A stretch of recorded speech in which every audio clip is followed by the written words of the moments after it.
idol madla, nakakahanga, may mga hawak, gandang linyada. Ika'y inspirasyon kung bakit hanggang ngayon ako'y palaging kumakarera. Last time mga kalapatids, binigyan natin ng kapares si Black na nandito sa likod.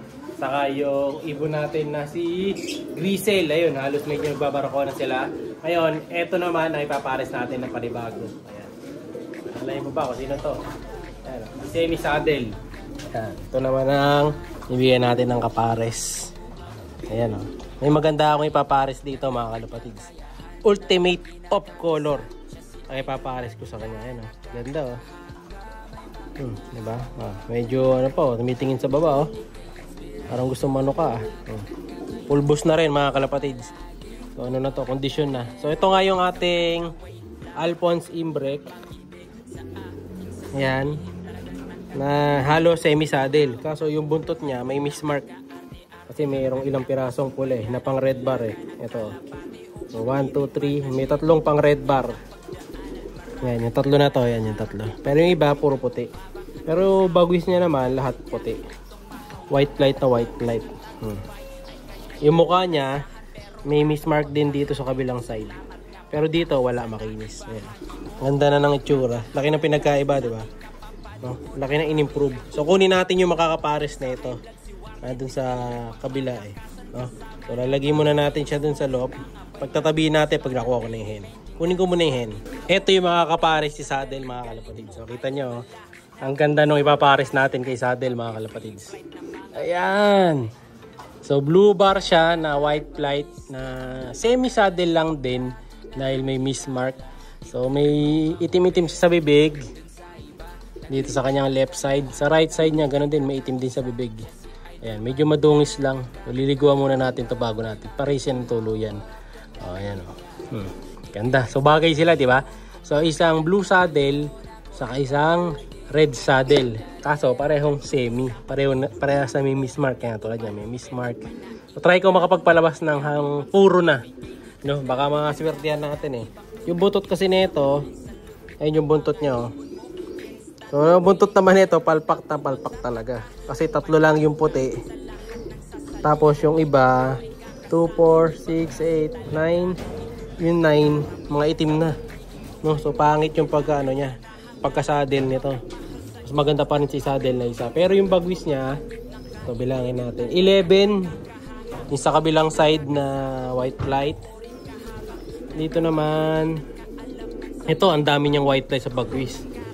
So nasa 14 naman, 14. Oh, ayan. So, bagay na bagay sila. Okay din ang katawan. Subukan ko muna ng idea na.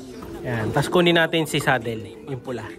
Ito na silang dalawa mga kalapatids. So ayan, yung isang red saddle saka isang blue saddle ang pagpaparisin natin today. Ganda, ayan. So medyo bumabara-bara ako na. O ayan, bagay ba mga kalapatids? Ayan, binabara ako na.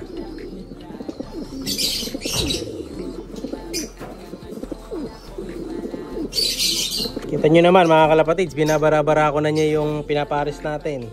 So ngayon, try na nating pagtabihin. Ito, nakapwesto na dun si red saddle. Nasa kabilang pwesto na siya. Ito, yung babae naman. Ayan.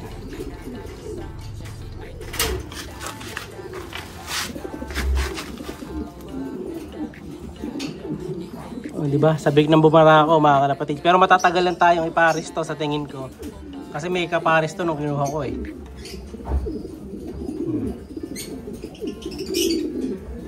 Pero yung dalawa na yan mga kalapatid, hindi sila magkapatid. Pero pareho silang may pasok ng Alphonse kabilaan. Tapos ito, kapatid to ni Grisel Lawin na 2 times na winner sa mother side. Tapos tatay niya si AJ. So speedbird to. So ayan o. Sila pagpaparesin natin. Sana maglabas ng kakaibang kulay. So, yung mga pinagpares natin nakakaraan sa last video, ito si itim, saka yung blue bar. Ayan o, okay na sila o. Medyo nagkakapalagayan na ng loob. Kita nyo yung hen natin o. Pares na dito sa barako. Ayan. Kaya nga pinaris ko na si itim dun sa namamaris na blue bar. So okay na yan. Magandang sign yan na umahabol na yung babae. Matatry ko mamayang gabi, pagkasamahin ko na yan, dito na sila magkatabi. Para na sunod na araw, malipat ko na ng mga cage. So iangat natin ng mga pwesto yan, possible dito. Yan, dito na sisinaga ng araw. So hindi lalamukin masyado. So dyan natin lalagay. So ito, iitlog na rin yung mga pairing ko kasi dito eh. Meron tayo dito ang goke. Saka sino ba to?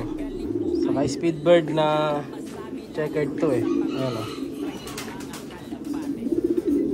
New pairing.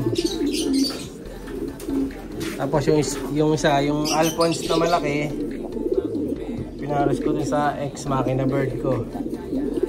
Ayan, okay na din. So mukhang iitlog na rin yung mga to, nagsisiupo na. Bugad na lang kulang. So kompleto na naman ang cage ko. Wala na masyado ulit bakante.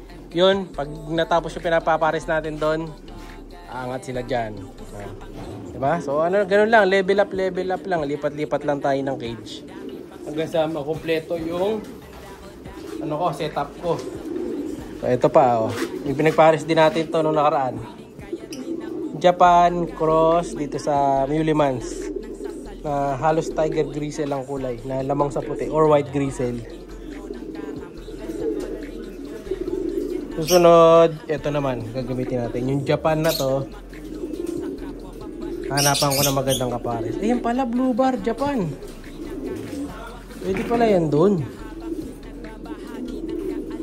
Pwede pala. Kasi ito pa, inulit ko yung pairing mga kalapatid. So iba dito, kaya abangan nyo yan sa next video ko, papakita ko sa inyo yun. No, so may isa pa pala akong hen na Japan. Hanapan natin na magandang kapares tong isa na to. Sayang kung hindi pa nagbara ako to sila sanang dalawa. No? So magpapatuka muna tayo ngayon. Gamit kong patuka, syempre kalapatids mix pa rin yan. Ayan. Kaya malinis yung patuka.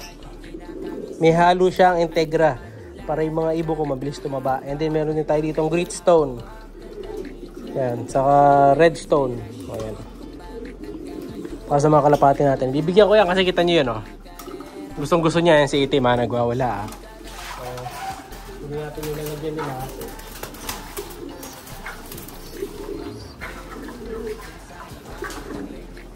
Lagyan natin ng konting grip. So, ayan. Medyo ano lang, against the light. Yeah. Kapatid. Yan. Nakita nyo. Diba? Pag nakita na nila yung mga, ano na yan, mga stone na yan. Gustong gusto na nila, nagwawala na. Oh, ayan. Bibigyan pa natin. Lahat yan, bibigyan ko mga kalapatid. Yung iba, ihalo ko na lang sa patoka para mabilis natin malagyan. No? So, yun na muna pa sa araw na to. Sana magparis na maganda yung mga pairing ko. So, yung mga breeder ko, konti na lang naiwan dito. So, 1, 2, 3, 4, 5, 6. 6 na lang na hen. Dito, 1, 2, 3, 4, 5, 6, 7, 8, 9, 10, 11. 11 na lang na barako. No? So, ready to pairing na yung iba dyan. Baka last 2 pairs na lang hinihintay natin dito. Mapupuno na yung lineup ko. No? So, abangan nyo. May mga pag-i-bird tayo. Bye!